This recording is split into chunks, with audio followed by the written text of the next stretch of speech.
Hey guys, welcome back to the channel. We're on episode 4 of a 4-part series. Part 1 was about marketing's role and how do you create vision, how do you create a destination. Video number 2 was about targeting and human centricity, the bell cow. Video number 3 was about branding and brand strategy. And today is video number 4, which is going to be about communications. So by this point, you already have a destination, so you have a vision. You already have a target group in mind, the human centricity element, the bell cow. You already have a brand strategy, and we're moving into how do you take that brand strategy and move it into creating content and creating communication. So stick around.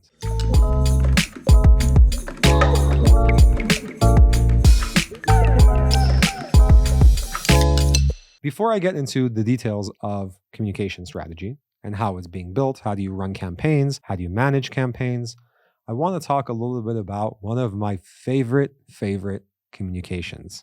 Check this out. Dumb ways to die. So many dumb ways to die. Dumb ways to die.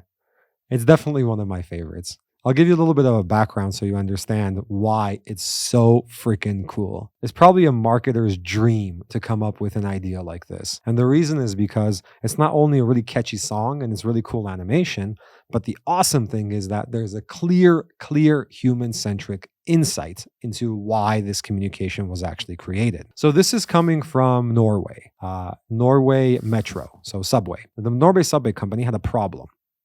They had teenagers that were basically dying because they were either pushed onto the tracks or they were playing around near the tracks and fell in. They weren't really focused. They're not, they're teenagers. So they kind of screw around and horseplay near the tracks and they fall in and then they die, which is obviously a huge problem. Now, what I really like about the insight is, well, if we just tell teenagers, dude, you're going to fall and die, they don't give a shit. They don't care at all. I have a tween at home, not really a teen yet. He's 11, but we're getting to that age where, what I'm saying, it doesn't really matter anymore. He doesn't really care about my opinion. And if I tell him, dude, you're going to die, he's like, well, he doesn't think he's going to die. We've all been there. We were all teenagers once. And when we were teenagers, we didn't listen to the elderly people, as my son calls me. They didn't really listen to anybody. And if you just tell them that, bro, you're going to die, he's not going to care. They really don't care. So that can't be the insight. So what is the insight? How do we get teenagers to stop playing around near subway tracks so they don't die? Well, they came up with this idea, and the insight is it's not the dying that's the problem. The problem is that if you die in a very stupid way, then all of your friends will make fun of you forever. You will be the guy that died from something that's just plain stupid. So the whole song, Dumb Ways to Die, is about a whole bunch of really dumb ways that you could die. And then they add the trains at the end, the safety element at the end. So taking falling off the train tracks and dying and comparing it to dying because you opened the door to a serial killer and making it the same and making it as stupid as doing that, they created an insight. And the reality is that it worked. If you want to check out the full case study, link is in the description below. It's pretty awesome, so I would recommend that you do that. So communications. Communications are fun. This is probably the fun part of marketing. It's not really data analysis like segmentation and targeting is. It's not creating a vision and destinations. This is the fun part. We get to create awesome content that our users get to actually see. This is where the rubber meets the road. So how do we create communications? How do we manage communications? How do we make sure that, because consistency is one of the key parts of branding, and we want to be consistent in our messaging on some level, but at the same time, we want to be, new and fun and modern and make sure that we're hitting target groups, make sure that we remain relevant. We use what we call the tree of creative ideas. So this is the tree of creative ideas. So the tree of creative ideas has 4 main elements, right? Any tree in the world has 4 main elements. So a tree always starts from its roots. Okay, so what you don't see, what's underneath the ground. And the roots of the tree is the foundation of the creative idea. And the foundation of any good creative idea is the target group and your brand strategy. So if you don't have a target group and you don't have a brand strategy, start from that. And again, check out video 2 and video 3 if you want to know more about that. But once you have that foundation, so you have the target group, you have your long-term messaging, you have your brand strategy, then you move into the bark of the tree. Now, the bark of the tree is what we call the master communication idea. Other companies call it the big idea or the core creative idea, but it's basically the thick bark that goes up the tree. The key crucial elements of the master communication idea is that it's an ownable concept. It's a concept that you can own, that's based off of your brand strategy, that goes throughout all of the different campaigns that you're going to do in the next 3 to 5 years. So it's kind of the red line that goes throughout all of the different campaigns that you're going to do in the next 3 to 5 years. After the thick bark comes the branches. So each branch is then a campaign. So these branches stem from, the bark, which is the master communication idea, which stems from the roots, which is the foundation, the strategy, and the targeting. And each of these little branches are going to be campaigns. And ultimately, when you walk down the street and you look at a tree, what you really see are the leaves and the flowers. And the leaves and the flowers is the execution. And the execution is a media-specific execution. It's your Facebook post, it's your Instagram reel, it's your billboard, it's whatever you're doing. It's what the user, the consumer, the human being actually sees in the end would be the leaves and the flowers, which is basically your execution idea. So from roots to bark to branch, and branch to leaves.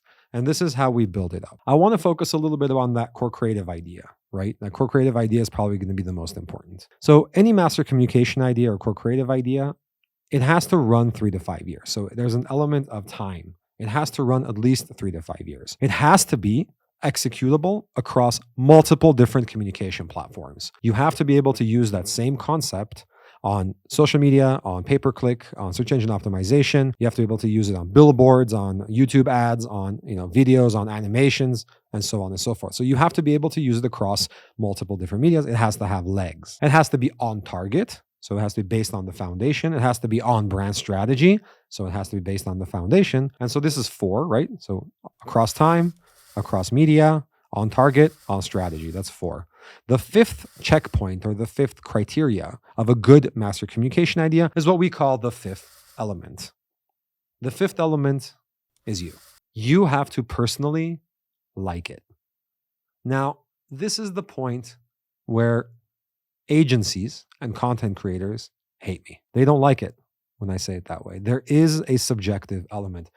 There is a little bit of art involved in this process. It's probably more art than science in creating master communication ideas and campaign ideas. And because it is art, there is subjectivity involved. Now, when I say subjectivity, and here's what the cool thing is, if you and your team, you have a combined, 40, 50 years of experience in marketing or 20 years of experience in marketing, that experience is valuable.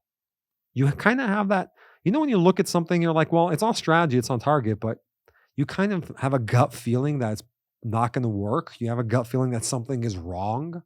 Listen to your gut. If you feel like something is wrong, then something is wrong. Something in that 50-year experience is telling you something is wrong and you better listen to it. And again, I know agencies are going to hate me when they see this, but that's the deal. There is subjectivity involved. So these master communication ideas, when any content creator or agency or anybody, social media guys, whoever it might be that's creating these concepts, if they come up with it and they give you a visual, they say, well, this is sort of what it looked like and this is the idea, I reject it automatically. I always tell whoever's generating these concepts, either in-house or outsourced, that when you're bringing me the master communication idea, it's an idea. It's not a visual. It's not something that I can see. It's a concept. So I just want black letters on white paper. I just want to see words. So it's 5 words, 8 words, it's 1 sentence. It's just words that explain the idea to me. Why? Why do I not allow visuals in this phase? So when I'm briefing an agency or I'm briefing anybody, I would say, listen, the first phase when you're bringing me the concept, I don't want any visuals whatsoever. And the reason is because you fall in love with the visual. You kind of look at the visual like, oh, this is cool. This is pretty awesome. And you want the visual. But is that idea, is that concept on strategy? It's very difficult to differentiate. We are also human. We like it. We get emotionally engaged. We get emotionally involved in the visual, and we lose focus on the idea. So again, at this phase, I just want words on a piece of paper. I want to understand the concept. I want to understand the idea. And once I do, then when we move from master communication idea, the bark, into the branches, which is campaign idea, then great. On the campaign level, perfect. Bring me visuals, bring me copy, bring me text, bring me writing, bring me posts. Whatever you want to bring is fine with me at that level. But when we're working on the bark, is just the concept. I just want to see words on a piece of paper. So don't get lost within that. Guys, if you made it this far, this is our 4th video on our series, and we do spend a lot of time and effort on making these. So please help us out. Just hit that subscribe button, hit that bell so that you can get notified when we create even more awesome content like this. So I want to wrap up this series, this 4-episode series, by quickly just saying we need to do better. Marketers, we can do better. We must do better. We have to be more human-centric. I gave you a step-by-step starting from destination to human centricity, to targeting, to bell cow, brand strategy, all the way to communications in one run of how you can be more human-centric and how you should be more human-centric. But there is a rule here. Human centricity comes from experience. You have to do it to become better. You have to believe that human centricity is the way forward for marketing, and you have to do it. Human-centric marketing is a lot like sex. The first time you do it, you're horrible at it. Horrible. Nobody is good at sex the first time they do it. Nobody. You suck. Not literally, but you suck. But the reality is that's a lot like sex. You have to do it. The more you do it, the more you believe in human centricity, the more you be more human-centric and try to be more human-centric, the better you're going to get. And at one point, it's going to become very, very easy. It'll become second nature because believe me, once you go down that path and you actually become human-centric, there is no way back.